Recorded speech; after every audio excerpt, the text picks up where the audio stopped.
Hei visiem! Mani sauc Gvido Mēteris, un es esmu aktīvs Saldus novada jaunietis, kā arī es esmu Saldus novada jauniešu domes pārstāvis. Šodien mēs parunāsim par dažādām tēmām, kas ir saistītas ar Eiropas Savienību un Eiropas parlamentu.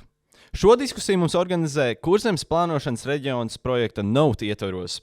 NOTE ir pilsētu un organizāciju tīkls Eiropas vēlēšanām, kur apvienojušies aktīvi pilsoņi, pašvaldības un pilsoniskās sabiedrības organizācijas no 11 Eiropas Savienības dalību valstīm. Viena no tām arī ir Latvija.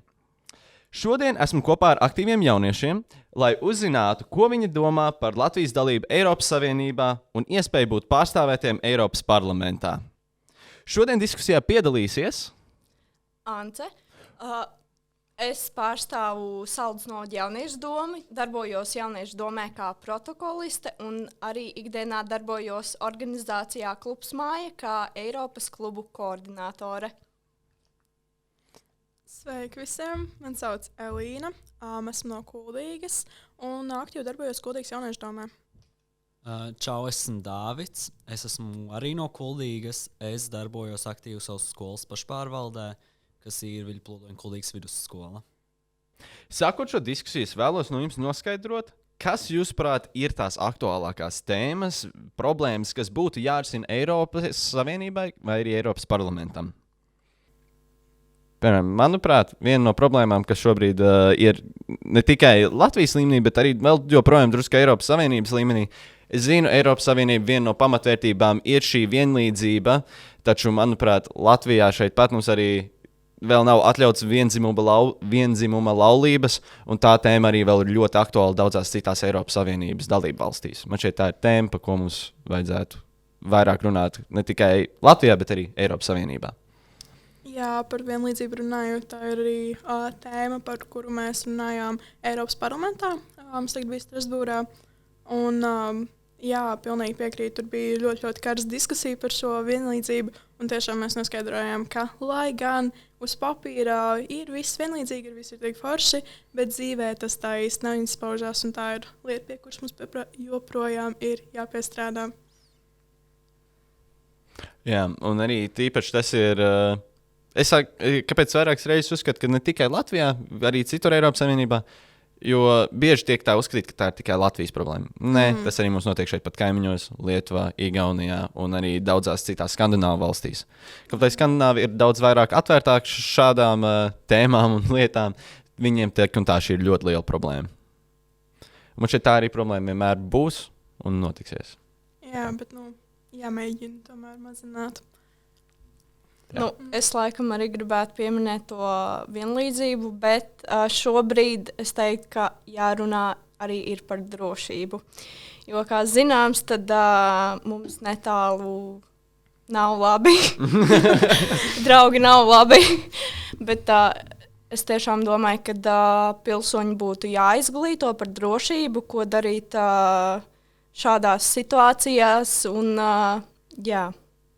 drošība ir viens no aspektiem, par ko būtu vairāk jārunā. Es domāju, es arī piekritīšu, ka ir jāizglīto vairāk, jāinformē sabiedrība par to, ko tiešām darīt, ja kaut kas notiek. Un šis, ja kaut kas notiek, ir tieši kara gadījumi, nevis tikai kaut kāds ugunsgrēks vai kaut kas tamlīdzīgs, tieši runājot saistībā par valsts drošību. Jā. Man šeit, ka es vēl pieminēšu tādu man personīgi tuvu tēmu, kas ir klimata pārmaiņas, par ko, visi par to runā, visi par to domā, bet man tiešām šķiet, ka tas netiek gana aktualizēts mūsu dzīvē. Jā, visiem tas ir skaidrs, bet tomēr kaut kur šausmīgi velkas tas viss. Un, manuprāt, ir tik nenormāli daudz, ko Eiropas parlaments varētu ieviest, lai tas tiktu risināts pat ja tikai minimāli, bet tas vienkārši netiek darīts. Piemēram, kas, tavuprāt, ir viena no šīm lietām? Pavisam noteikti par to plastmasas pārstrādi. Jā, mēs tur tā kā depozītu nododam šitā un tā, bet ja tā paskatās, tur varētu darīt tik ārprātīgi daudz ko vairāk. Kaut vai par tiem pašiem plastmasas maisiņiem veikalos, vai kas, piemēram, vēl tāds ļoti random, atļaušos teikt, lieta. Kad tu ej pie ārsta, tev iedod to numuriņu, un vienmēr, es domāju, visu laiku pie ārstiem tādas rindas, katru dienu, visu dienu, tas papīrs, kas tur tiek izmantots, ārprāts. Kāpēc tas nav digitāli? Kāpēc tur nav kaut kas izdomāts, varbūt kaut kāda metāla, kaut kāda sistēma, lai viņas var vairāk kārt izmantot? Nevienam tās papīra lapiņas nevajag. Un vienkārši tas šausmīgi. Jā, sadusmo bišķiņ.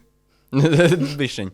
Taču lieta, ko es vēlētos pieminēt šajā tēmā, ir, kad Eiropas Savienībā daudz kur ir tiek pielietotas šīs metodas un lietas, kuras, piemēram, tāpat pudeļu nodošana, depozītu nodošana, tas jau ir bijis daudz gadus iepriekš ieviests jau citās Eiropas Savienības valstīs, un tikai šis atnāca pie mums pavisam nesen. Taču, piemēram, ļoti labs piemērs, es biju nesen Romā, Itālijā, un arī no Romas, Itālijas. Viņiem šādu depozītu punktu nav, taču viņiem ir šīs miskastes, kuras ir speciāli domātas pudelēm. Plasmas pudelēm un stikla pudelēm.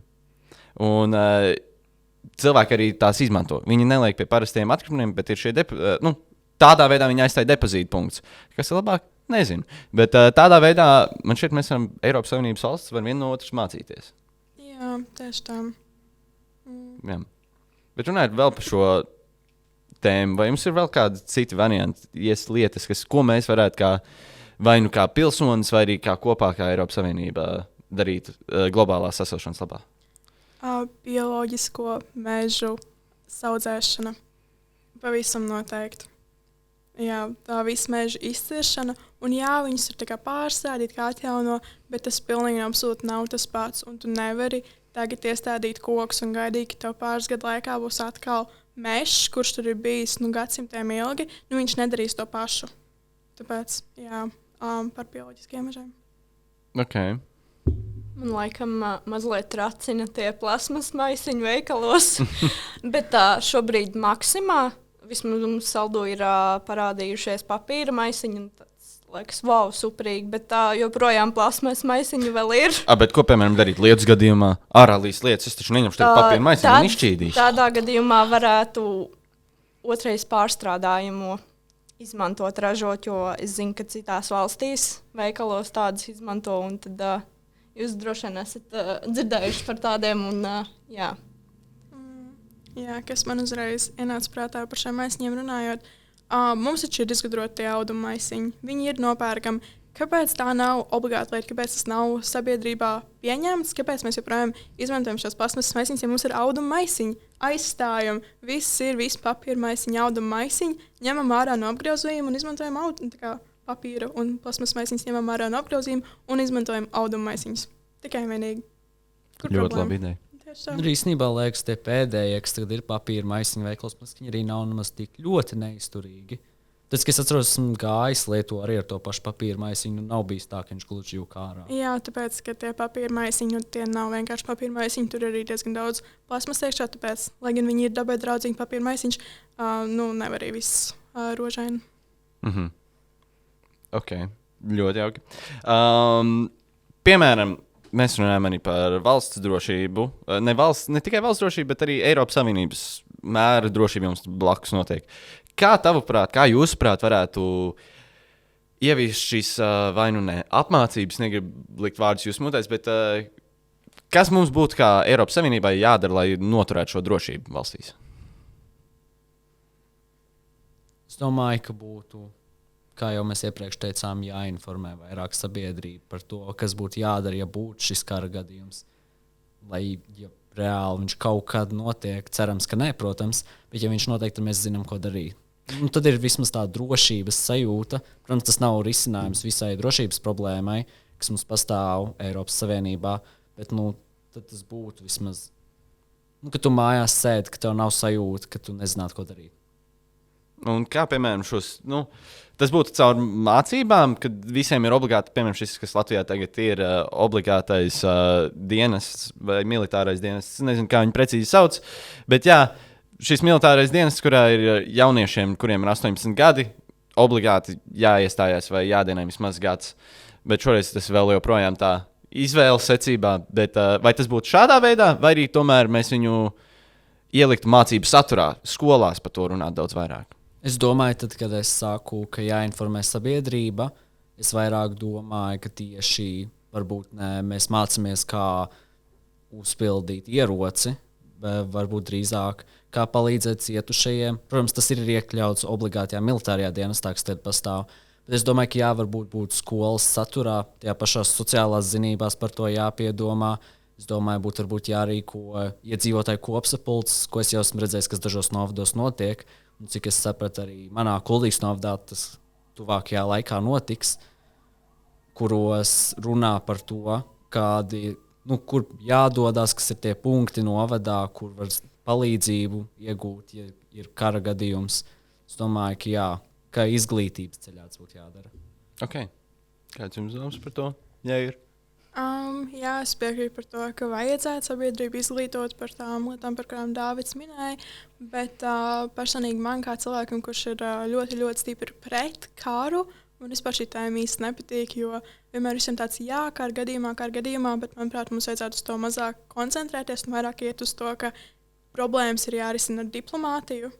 Ja mēs visi noskaņojamies, mums kara gadījumā šis jādara kara gadījumā, tas mēs jau esam noskaņojušies karam. Es domāju, pirmajā vietā ar visu iespējamo risinām visu šīs problemātiskās situācijas caur diplomātiju.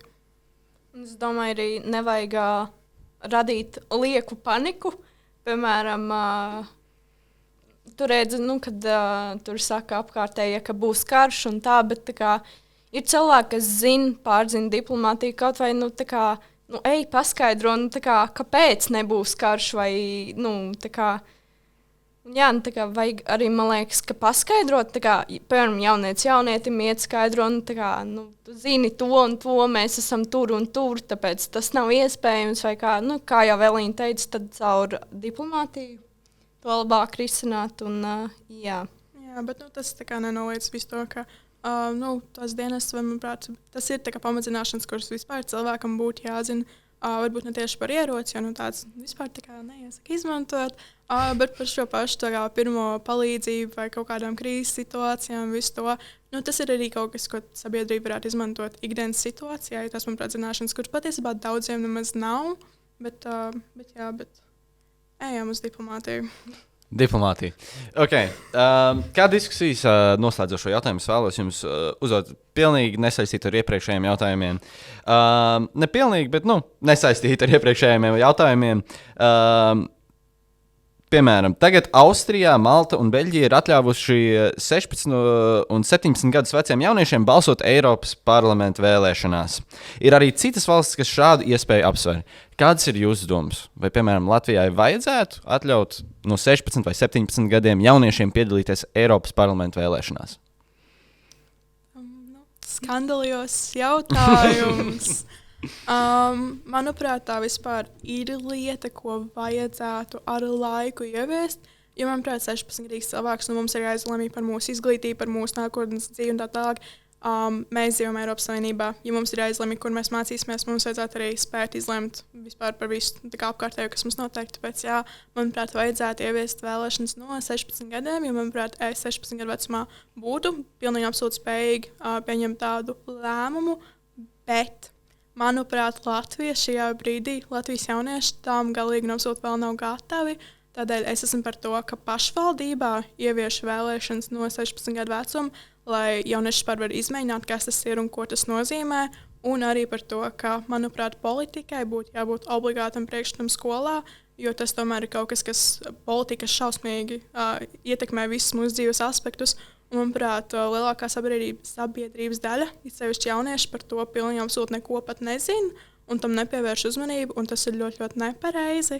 Tādēļ, es domāju, vairāk jāsāk izglītot sabiedrību par politiku un vēlēšanas pašvaldībā no 16 gadu vecuma. Un tad ar laiku, kad cilvēki sāks iemācīties to saprast, un tas paliks par kaut ko pašsaprotamu, tad arī vēlēšanas Eiropas Savienībā no 16. Tev vēl nav 18 gadi. Ja? Tu vēl šajās vēlēšanās nepiedalīsies. Diemžēl nē. Bet, piemēram, ja tev būtu 18 gadi un tev būtu jāpiedalās, vai tu zinātu, par ko tu balsotu šajās vēlēšanās? Personīgi es zinātu, jo tas ir kaut kas man interesē. Es neteikšu par ko, bet, manuprāt, to pat nav tik grūti saprast, jo tomēr mums Latvijā tā politika ir diezgan tāda atvērta, salīdzinot ar Eiropas parlamentu, un ir diezgan, nav pat tik sarežģīti izvērtēts. Tāpēc, Es zinātu. Kā Nu, jums šķiet? es parakstīšos zem katra Elīnas vārda, jo es uzskatu, ka varētu balsot no 16, bet ne šobrīd, jo jaunieši tad būtu jāizglīto vispār par visām struktūrām, par parlamentu un par ko balsot, un arī tur visi tie politiskie uzskati un tā. Un, jā. Okay. Kā tev šķiet, tev šobrīd ir, ja nemaldos, 16? Jā, man ir 16. 16. Vai tu pats zinātu šobrīd, tagad tev ir dod iespēju piedalīties Eiropas parlamenta vēlēšanās, vai zinātu, ko darīt? Es domāju, ka es zinātu, par ko balsot. Es arī gan neatklāšu, par ko. Bet es arī piekritīšu Ansei un Elīnai, ka varbūt mums nevajadzētu gluži uzreiz atļaut, ka jāejam visi balsot Eiropas Savienības vēlēšanās 16 gados, bet ka mēs arī varbūt iesākam ar pašvaldības vēlēšanām, un tad mēs virzamies tajā virzienā, ka ar laiku, kaut kad nākotnē, mēs varētu arī atļaut balsot no 16 gadiem. Jo no 16 gadiem var piedalīties gan politiskajās organizācijās, lielākajā daļā, cik es zinu, populārākās partijas, kas ir Latvijā, var jau arī strādāt brīvajā laikā, kur tu strādā darbu, par ko tu saņem atalgojumu, par kuru arī ir jāmaksā nodokļi. Es domāju, ka ar laiku būtu jāiet tajā virzienā, ka mēs spējam izlemt, kas ir tie cilvēki, kas izmanto mūsu arī nodokļus. Visu pārējo un lemj par mums. Bet arī ar laiku. Un kā jau Elīna teica, jūsuprāt, līdz šim iznākumam, kas ir, kad atļauj jauniešiem no 16 gadiem vēlēt, ir jātaisa šis mācību speciālais kurs vai kaut kas tamlīdzīgs, kur ir iekļaut šī politika, kur paskaidro šo visu? Es domāju, jā, obligāti, jo, kad es, piemēram, pastos saviem klases biedriem vai skolas biedriem, es ļoti labi apzinos, ka ja mums būtu vēlēšanas šobrīd no 16 gadiem, lielākā daļa to pirmkārt iespējams pat nezinātu, bet viņiem nav tādas zināšanas par politiku, lai viņi zinātu vispār, par ko viņi vēlē un ko tas nozīmē un kā tas viņus ietekmēs. Okay. Vai vēl kādam, kas piebilstam sakāms? Mēs esam noskaidrojuši, kādas tēmas jauniešu prāt ir svarīgas šobrīd risināt Eiropas parlamentam. Aicinu ieklausīties jauniešos, visiem Eiropas parlamenta deputātiem no Latvijas, jo tieši jaunieši ir gan Latvijas, gan visas Eiropas Savienības nākotne. Savukārt, es vēlos jums pateikties par šo diskusiju, un mēs ar jums tiksimies nākamajā reizē.